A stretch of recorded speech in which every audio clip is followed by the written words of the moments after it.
lonjakan kasus COVID saat ini gitu ya, banyak sekali memang kemudian pendapat-pendapat yang muncul gitu ya. Salah satunya kemudian gara-gara libur Lebaran kemarin. Sebenarnya itu bukan hanya libur Lebaran, kalau sejauh kemudian kita libur Lebaran, kita tetap interaksi via Zoom gitu ya, itu kan nggak masalah gitu. Tapi yang terjadi kemudian orang mudik, mudiknya kemudian tidak dapat ditangani dan dikontrol dengan baik. Beberapa pos penjagaan itu akhirnya kan petugas juga menyerah gitu. Berharap kemudian pos penjagaan berikutnya yang akan mengontrol. Nah, konteks ini yang kemudian butuh kesadaran. Kebijakan saja tanpa kontrol yang baik di bawah dan kesadaran masyarakat secara keseluruhan ini tidak akan efektif untuk menangani COVID. Karena kasus COVID ini juga berbeda gitu ya dengan penyakit-penyakit yang lainnya. Artinya kemudian kebijakan sebagus apapun gitu, petugas sekuat apapun untuk melakukan kontrol, ketika kemudian tidak ada kesadaran di masyarakat itu akan sama saja. Kasus ini kemudian menjadi penting dengan lonjakan ini sebenarnya kemudian itu jadi pelajaran buat kita semua. COVID itu memang ada karena beberapa masyarakat juga kemudian menganggap COVID itu tidak ada. Kita kebal terhadap COVID. Dan bukan hanya itu saja, salah satunya juga orang sudah jenuh. 1 tahun lebih mereka tinggal di rumah, mereka yang kemudian pekerjaannya memang bisa WFH, mereka WFH, tapi tidak semua pekerjaan memang bisa dilakukan secara di rumah gitu. Mereka juga kemudian ada yang WFO seperti itu, dan itu sebenarnya nggak masalah sejauh kemudian tetap mematuhi protokol kesehatan. Ketiga, selain tadi kejenuhan adalah kaitannya dengan varian virus. Varian virus sekarang juga sudah berubah. Di awal varian virus yang di awal, kemudian varian virus yang sekarang itu juga berbeda penanganannya, sehingga menjadi penting memang harus ada sosialisasi dari tenaga medis dan pihak-pihak berwenang bagaimana kemudian kita menghadapi varian virus yang saat ini yang kemudian angka penyebarannya cukup cepat gitu ya.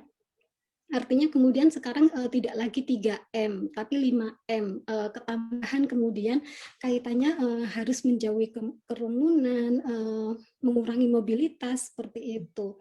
Dan mungkin ke depan bukan hanya 5M gitu, bisa jadi 7M.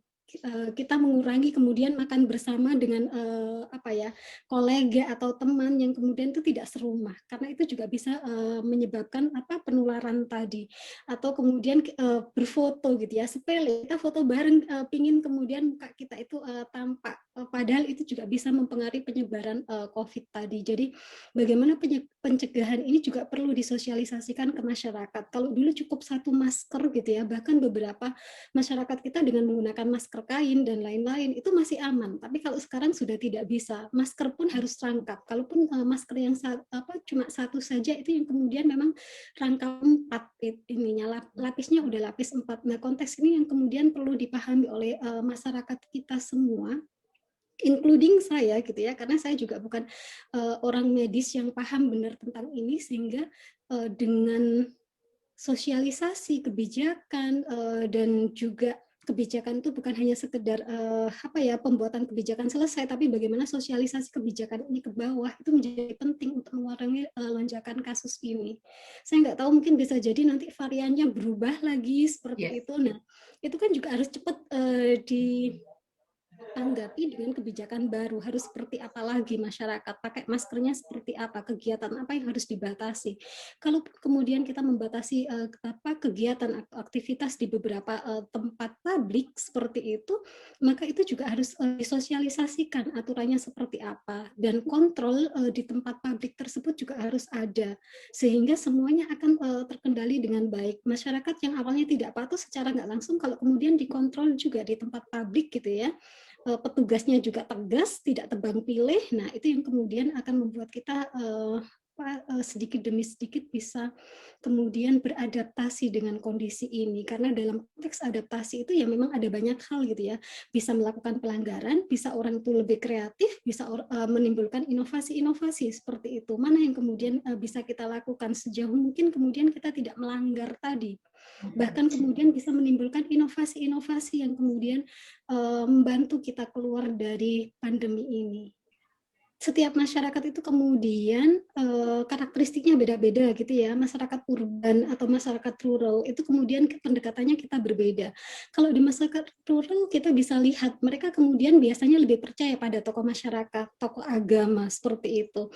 Sehingga kita harus bekerja sama, menggandeng tokoh agama, tokoh masyarakat setempat untuk memberikan sosialisasi ke masyarakat. Jadi pemerintah tidak bergerak sendiri, tenaga medis tidak bergerak sendiri seperti itu.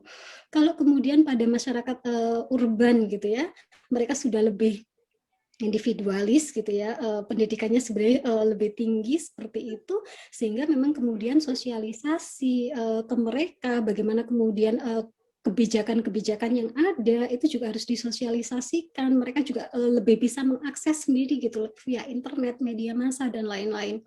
Nah, ini yang kemudian perlu disosialisasikan. Seringkali yang kita temui itu kebijakan yang ada di atas atau pemerintah daerah atau kebijakan yang ada di lembaga-lembaga keagamaan itu tidak tersampaikan sampai ke bawah. Ke bawah dalam artian kemudian bukan hanya misal kayak MUI itu bukan hanya anggota MUI atau organisasi kemasyarakatan saja, tapi bagaimana kemudian organisasi kemasyarakatan ini organisasi keagamaan atau kemasyarakatan ini juga paham itu sehingga bisa disampaikan pada masyarakat seperti itu.